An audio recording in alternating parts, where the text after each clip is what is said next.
Hey guys, and welcome back to Let's Play Dark Souls.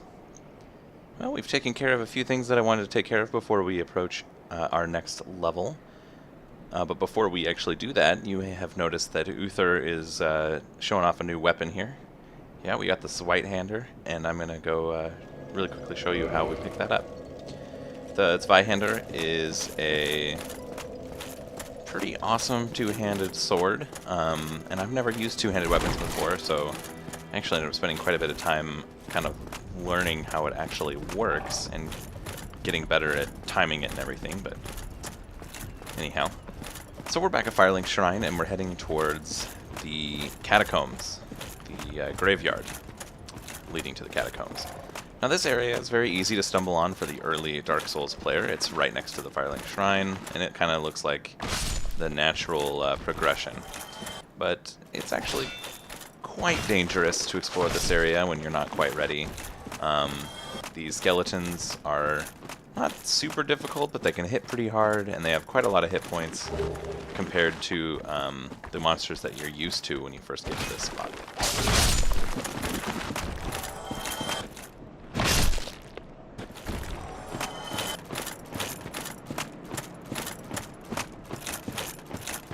It is, however, worthwhile to explore this graveyard early on in your playthrough. You can get a few soul items, as well as two really good weapons pretty early on, both of which are really great for their respective playstyles. Now this path down here actually leads onward into the level, into the catacombs. We will not be coming back there for quite some time.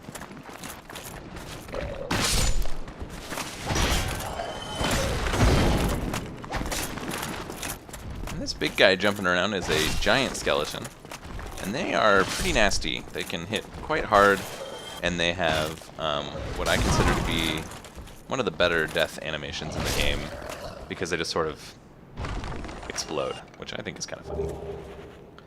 This here is the Falchia. This is actually one of the best dexterity weapons in the game. It's a really good weapon for enchanting because it is very quick. It hits very quickly. Anyway, that was all we needed to do to get the Zweihander. So now that we've got this big, awesome two-handed sword, I went ahead and enchanted it with Divine, as you can see on there, and upped it, I think, to Divine +3. And yeah, while it's taken me a little while to get used to it, I have been pretty impressed with this weapon. I just want to quickly show off the moveset here. So one-handing it, you've got kind of a side-to-side. That's the fast attack. And then the slow attack, or the strong attack I should say, is a really nice overhand smash that I've become quite fond of. When you go two-handed, they're pretty much the same attacks, but you move quite a bit faster, you can recover a little bit quicker, so it's a little more fluid. And of course there's the roll attack, which is a good way to get a nice thrust in. It's pretty long range because the sword's so big. Anyway, with that said, let's check out this Ring of Light, shall we?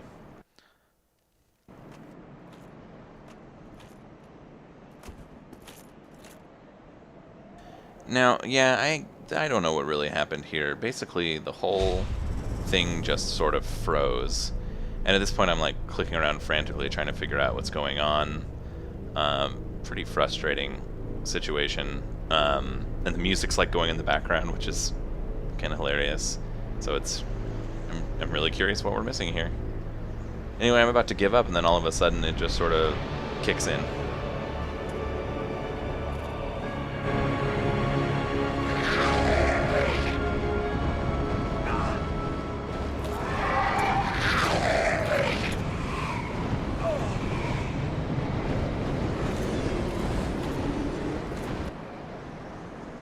So then, of course, it goes strangely silent because the music that it's timed to is no longer available, but...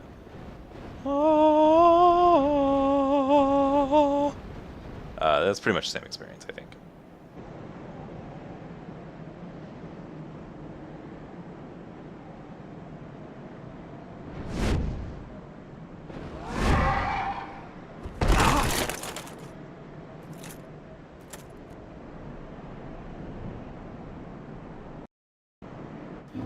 Yep, welcome to Anor Londo, one of the most beautiful and deadliest levels in the game.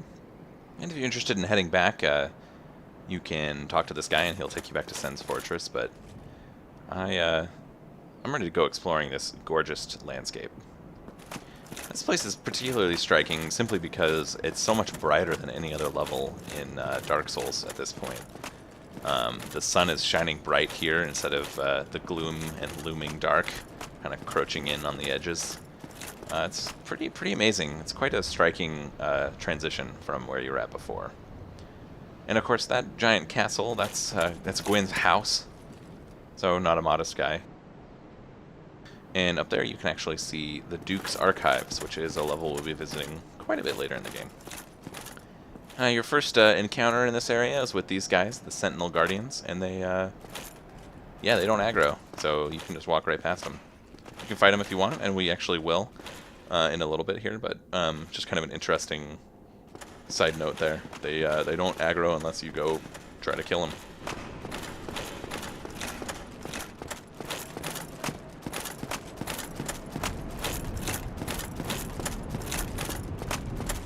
I really like the pacing of this level. I think they did a really good job of having this very large open area, you know, where you don't really fight monsters and stuff. You just explore.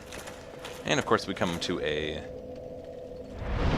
bonfire that appears to be kindled. Actually, the flame's a little higher.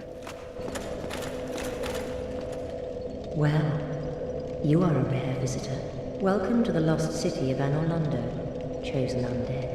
If you seek Lord Gwyn's old keep, exit here and head straight yonder. If you are the chosen one, a revelation shall visit thee. What follows thereafter depends upon you. What is it? What am I? Well, I am the keeper of the bonfire. If not for me, what beacon would there be in this lost city? A gatekeeper and a guide. That is my calling. The bonfires attended by the keepers are special. They are linked to one another, and their flames never die. Yet never shall the keepers of these flames meet. If you require rest, now is the time. That is, after all, what the bonfire is for. All right then. Let's go piss off some of those sentinels and see what they're all about.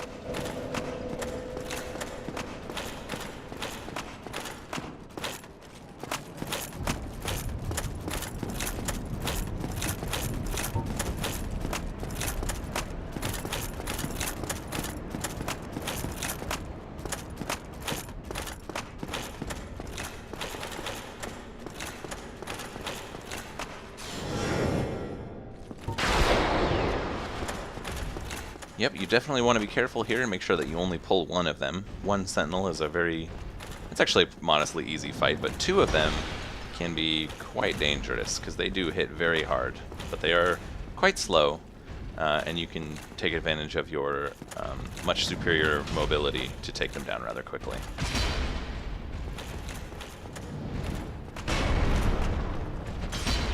It's worth noting that if you hit that shield, any of your spells or attacks, it just blocks all damage outright, which is why my lightning spear that I used to pull him did actually no damage to him.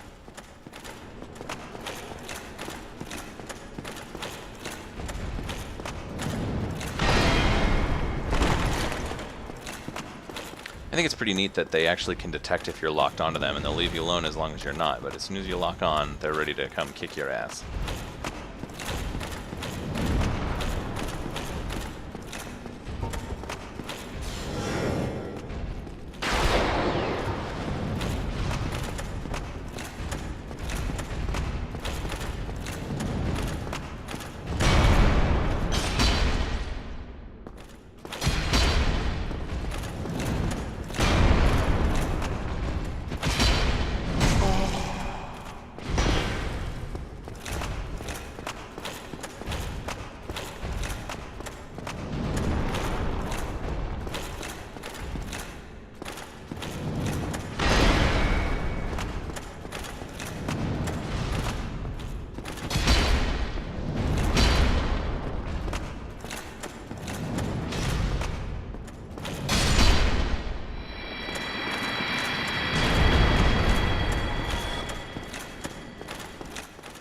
And of course, there's always a reason for this.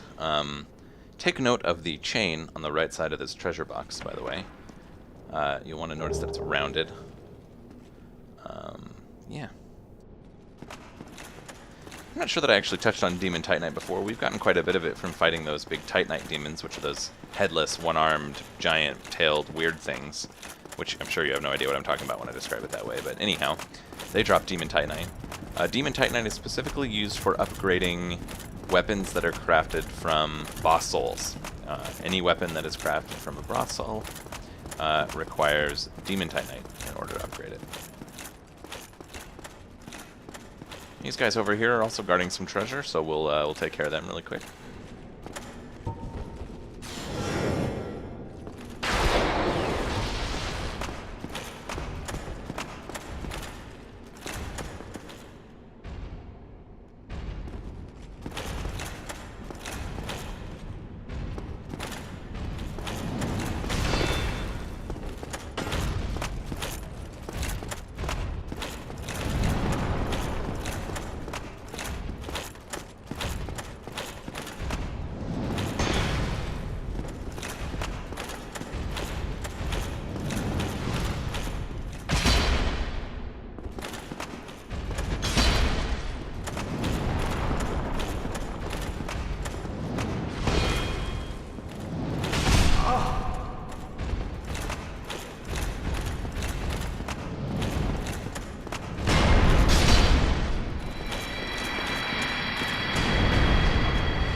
Oh, now you notice the chain on this one? Notice how it's kind of not curved. It's sort of straight instead.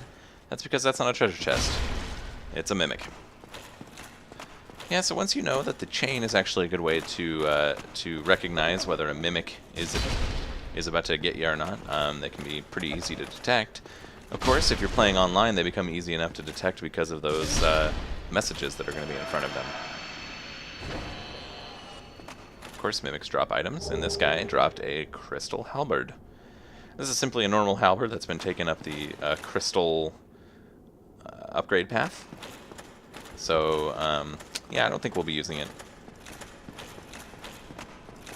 Anyway, with those treasures taken care of, we're done exploring the top part of Anor Londo here, and we can actually head into sort of this approach proper as we head towards Gwyn's house. I guess house is kind of a small word for such a big place, but...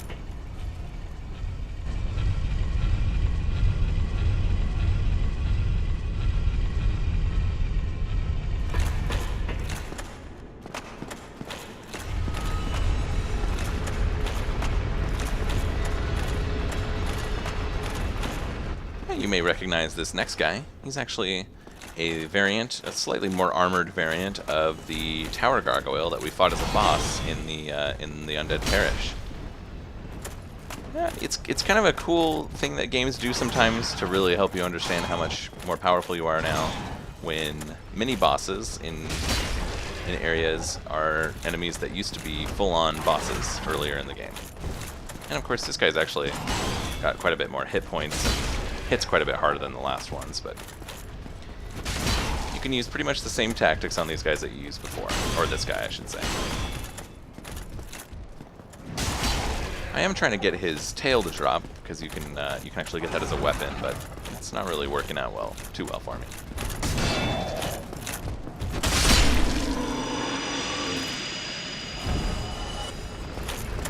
Now that guy is a mini boss, and he will not respawn, so you can rest easy knowing that he is gone for good once you take care of him.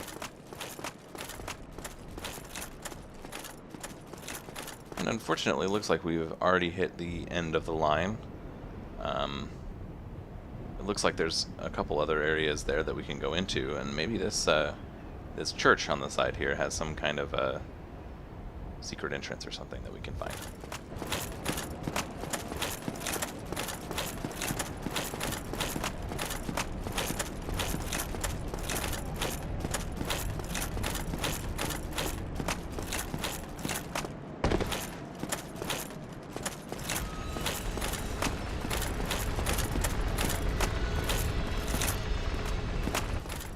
I was sure there was a monster down here, and so I was very surprised when instead of a monster we found a chest.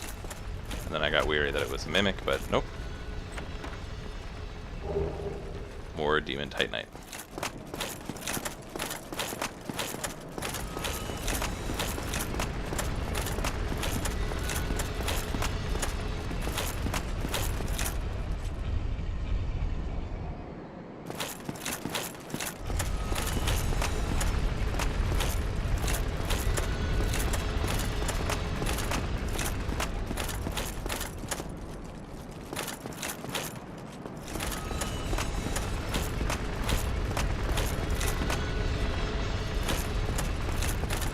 Well, if you guessed that we were supposed to run up this kind of rafter thing to get to the church, which I'm sure you totally guessed right away without having played this game, you're right. Just an incredibly dangerous walk up a tiny pathway because this is fucking Dark Souls. Also, when you go up this path, the camera actually auto-corrects when you hit those pillars, and it can actually run you straight off the little roof that you're on there. So be careful of that.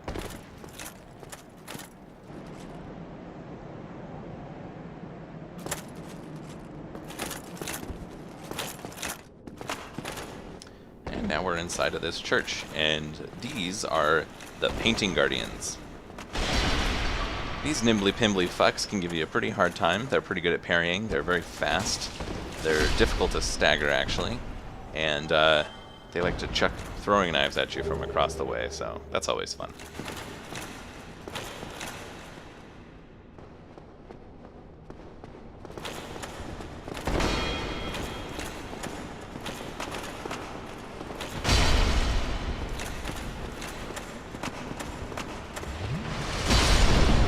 Yeah, you shouldn't drink around me. I'm just very judgmental.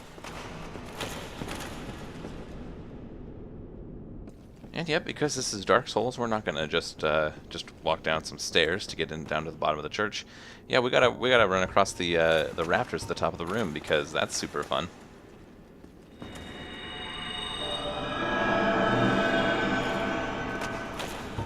And if a pseudo platforming element isn't difficult enough for you, they have some lovely painting guardians up here just waiting for you, as you can see off in the distance there. You gotta be really careful up here. Take your time, walk slowly. Know that those little connection areas are actually, you can walk on those. And actually those are kind of integral to how to take care of the enemies up here.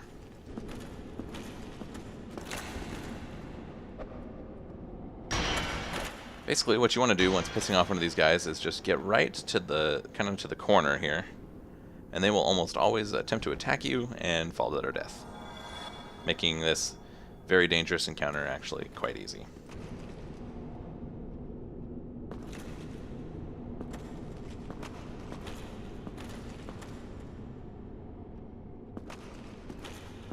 You may have also noticed that there's an item on the chandelier beneath us, and who would we be if we didn't just destroy everything in search of more items? So yep, we dropped that chandelier on the ground, and now we can go down there and pick it up at some point.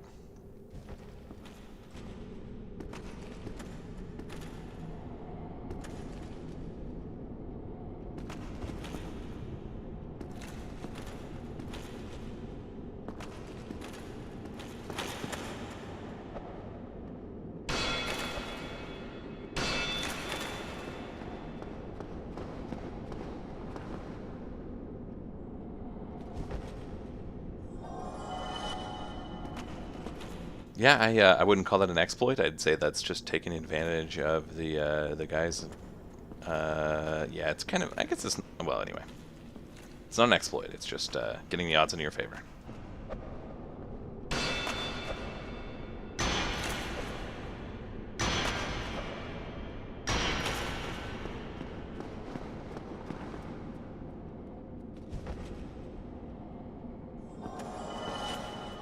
And with that, we have pretty much completed the rafter walk, part of the church here. Not too bad. Of course, if you fall, you will die. There's absolutely no way to survive that fall. And those guys, if you actually have to engage with them, are pretty good at knocking you back and being all dancy, nimbly pimbly, and making you make one mistake. So just take your time, take it easy, and try to lure them off cliffs if you can.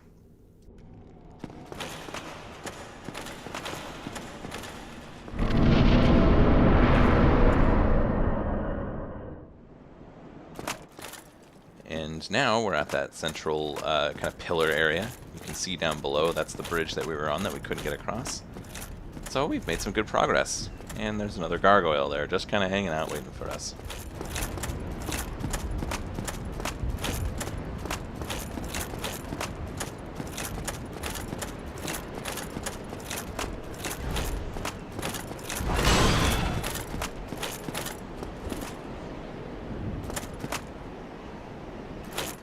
Apparently he aggroed, but has no way of getting to us. And this is probably more of an exploit than anything else. But hey, you know what? F it. This guy's a douche.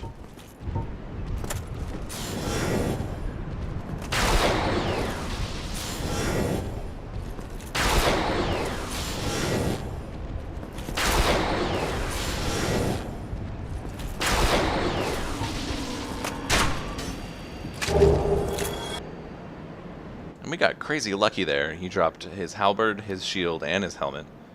None of which we're really going to use, but those are all random drops. They're not guaranteed drops from him, so that's pretty cool.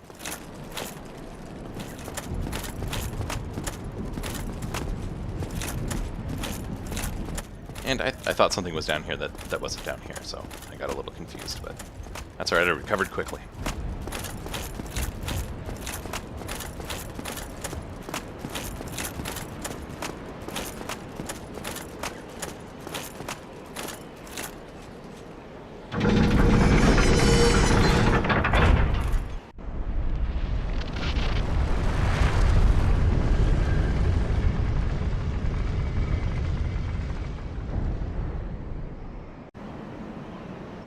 Yep, pretty straightforward. It's a giant rotating pillar.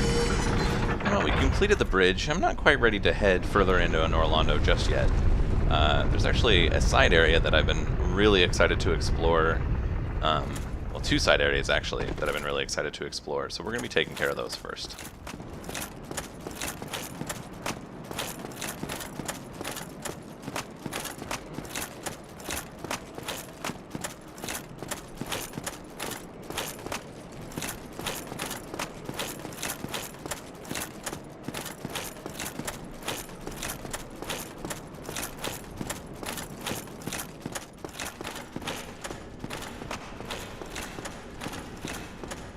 Yep, so here's the second bonfire in Anor Londo, and we're actually going to be doing something that I've never done in Dark Souls before. So this is new content for me. I'm pretty excited about it. I'll show you here in just a second what we actually have to do. The Ring of the Sun's Firstborn is awesome. It basically gives us a flat, I think, 25% bonus to miracle strength. So all of our miracles are going to be a little more powerful when we're wearing that ring. Now that sign said that there was an illusionary wall there, but I'm not seeing anything.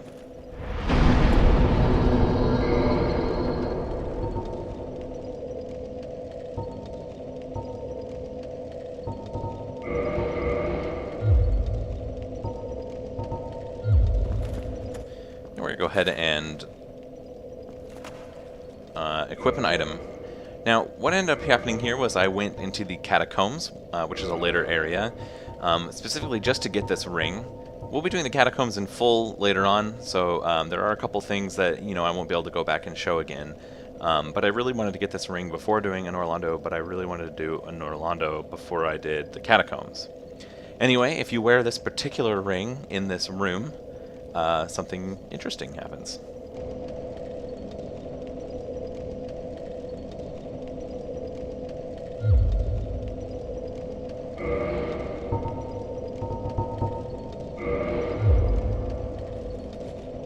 Yep, so that illusionary wall only disappears if you put on that Dark Moon Seance ring. Pretty cool. Halt! This is the tomb of the great Lord Gwyn. Tarnished it shall not be by the feet of men. If thou art a true disciple of the Dark Sun, cast aside thine ire. Hear the voice of mine self, Gwyndolin, and kneel before me.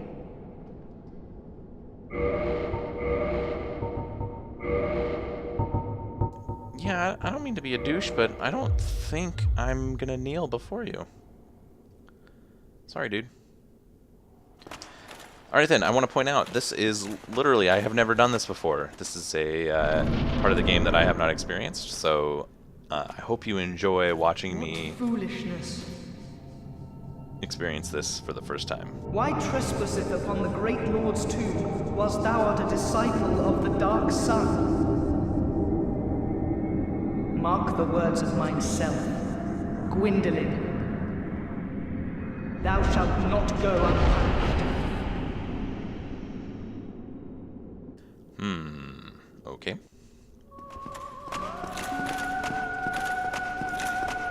Yep, now this is a boss fight with Dark Sun Gwyndolin, and he apparently teleports, as you just saw there, and shoots homing magic. And it hits really hard.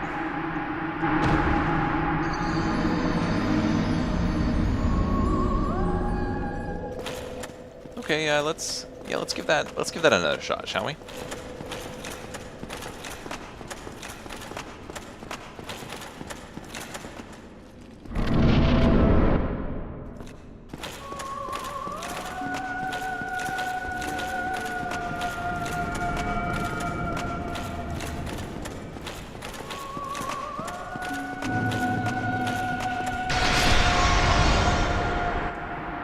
Okay, so note to self, don't get hit by the homing soul arrows. One more time, we got this time.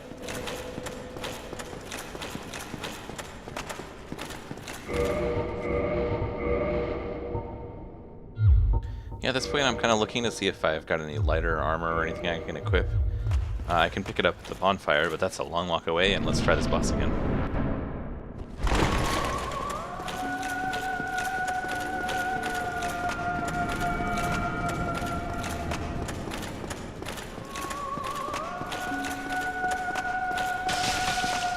Okay, he shoots arrows of death as well. Hey, those pillars. Oh.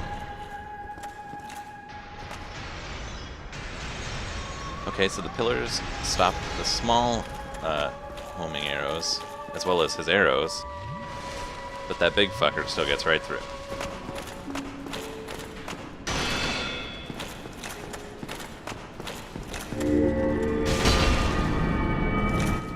And he teleports when I get close.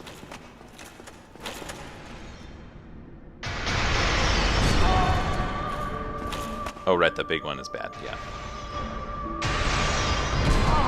Yeah, I'm still not getting it.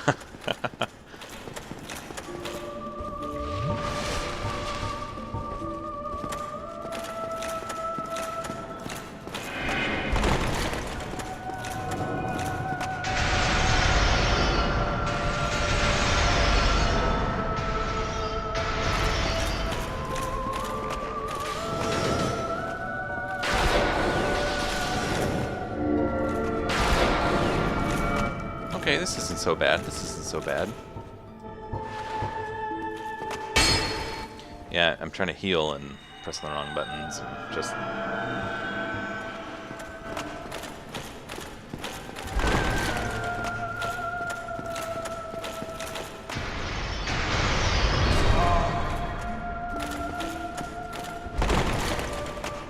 Yep, as you can see there, the big attack is actually one that you can roll to dodge. So that's how you take care of that thing.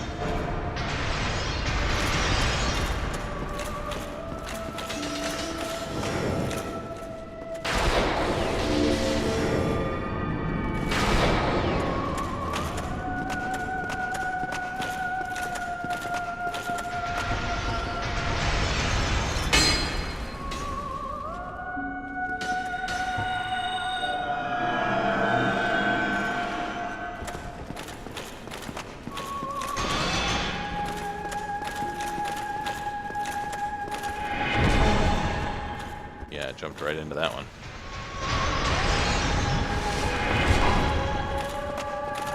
Uh-oh, that's not good.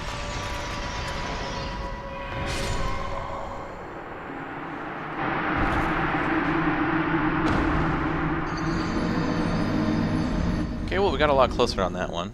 After that, I kind of rearranged myself a little bit, picked up some of my shadow armor, and put on the Dark Moon, or the Ring of the Sun's Firstborn to increase my miracle strength. So now we're a little faster, a little more nimbly-pimbly, and I figure if he's killing me in 1 or 2 hits with the magic anyway, what's the point of being armored?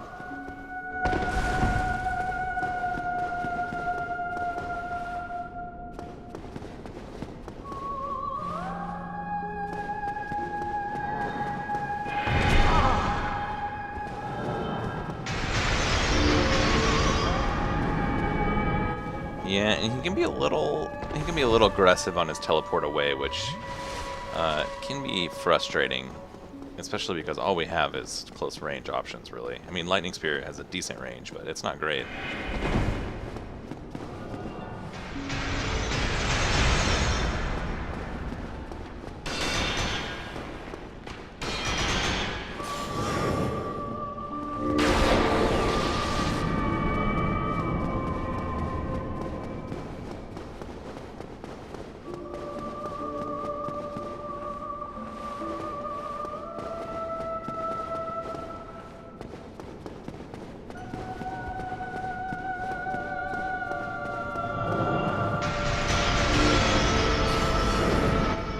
Oh, for fuck's sake.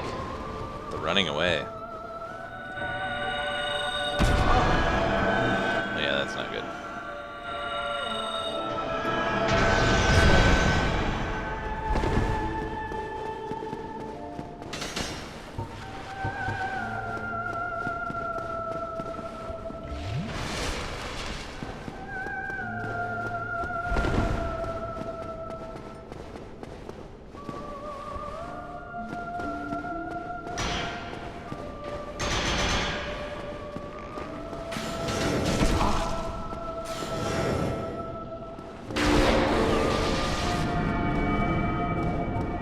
Yeah, either way you look at it, this is definitely an endurance-based boss fight. I mean, it's not very quick, and he has a lot of ways of really trying to discourage you from being close.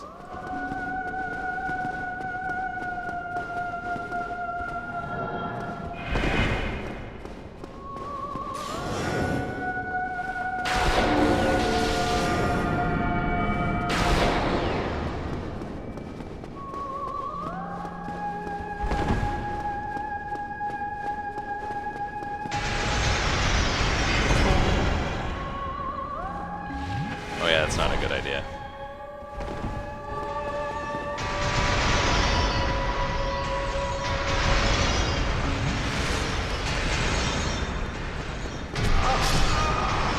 Yep, that was just a mistake there.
the one thing that I really enjoy about this series of attempts here is it really helps to show that this game really is very much a trial and error process, especially when it comes to bosses.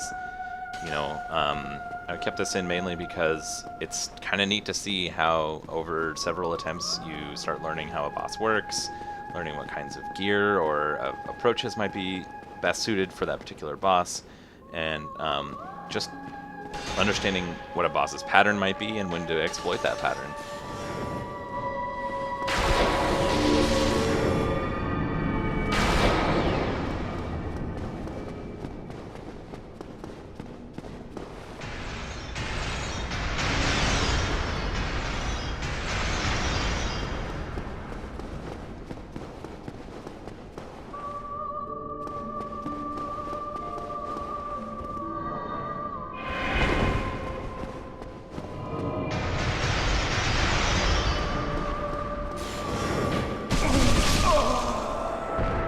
Yeah, I made the same mistake twice there with the arrows.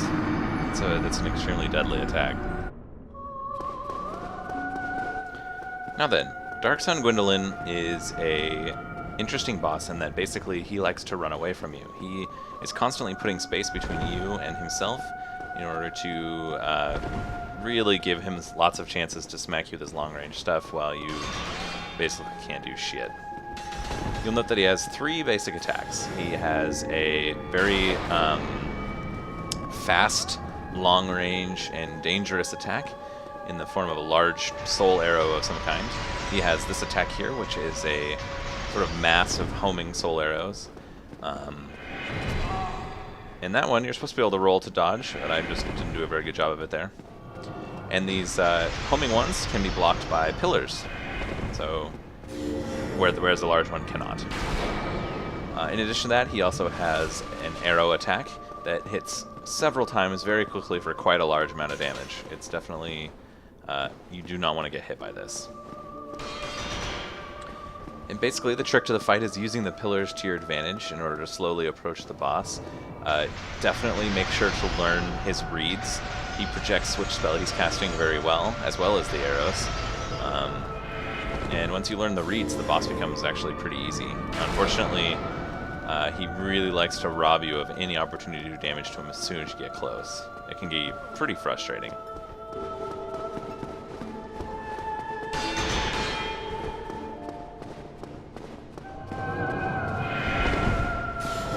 But with some confidence, you can easily dodge his attacks and actually get pretty close to him pretty quickly.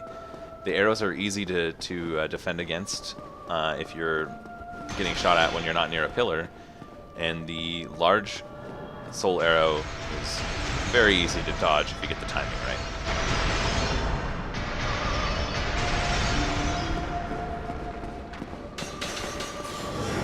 So yeah, the one piece of advice I can really give you for this boss fight, other than what I've already said, is just to be exceptionally patient.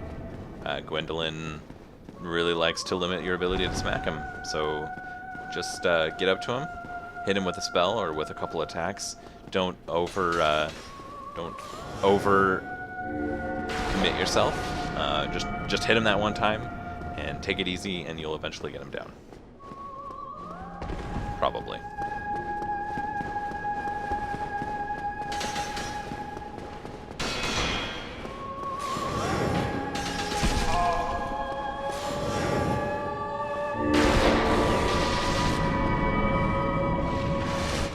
Yeah, and I'm starting to get a little nervous here because he still has a pretty decent amount of health left, and I've only got 3 lightning spears remaining. And I really don't want to have to get in a melee with this guy, because that just seems like an exercise in frustration. Especially because to keep my weight down, I'm not actually wielding my Zweihander right now. I'm using a Divine Mace. And that's not good.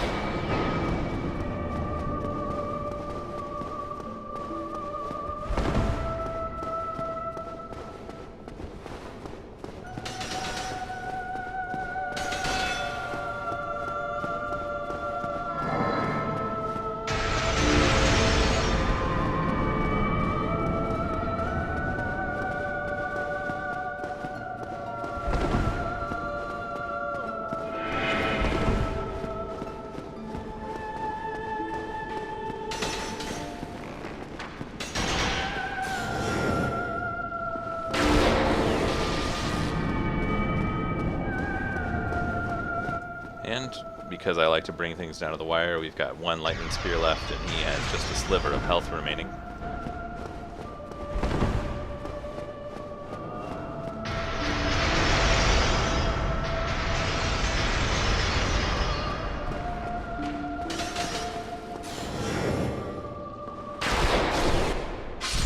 Oh, heretic, swathed in dark, an eternal curse upon thee.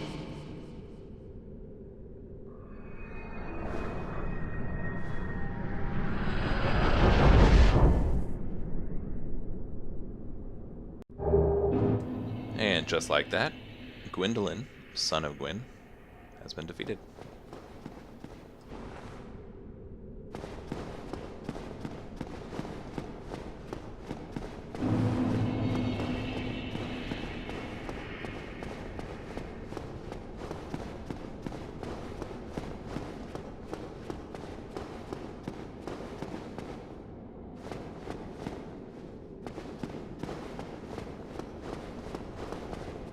And this is the sole reason we wanted to come down here and do that. Yep, Sunlight Blade. This is a buffing miracle that you can use to cast on a enchantable weapon. And it basically adds a very large amount of scaling to the weapon, equal to the mag adjust of your talisman. It's a extremely powerful buff for us because our talisman is so strong, and yeah, I'm really excited to use it. I've never used a spell like this before, and we'll have to use a different weapon than any of the weapons that we have right now, because divine weapons cannot be enchanted. And we get the brass armor, which is the same armor that the Firekeeper in Anor Londo was wearing, which actually looks pretty cool. So maybe we'll try that out.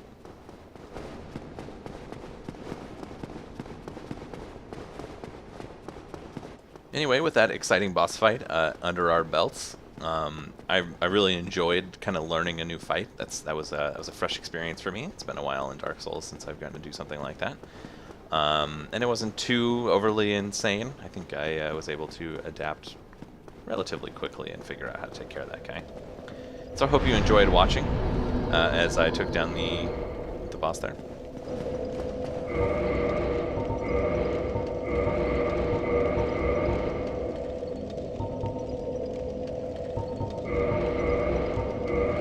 Yeah, you can tell I'm already tempted to pick up that brass armor, but we'll try it out eventually.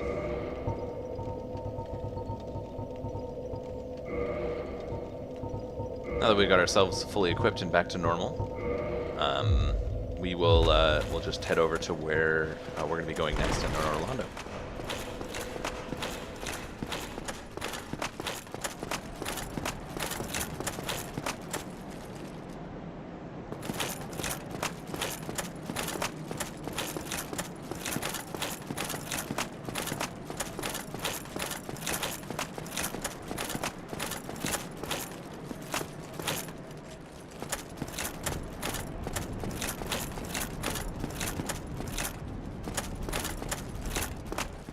Yep, once we bring the spiral staircase down here, this is actually the base floor of the church. And this area is where we will be exploring next. So, as always, thanks for watching, guys. I hope you enjoy this episode of Let's Play Dark Souls, and we'll see you next time for the Painted World of Awesomest on Let's Play Dark Souls.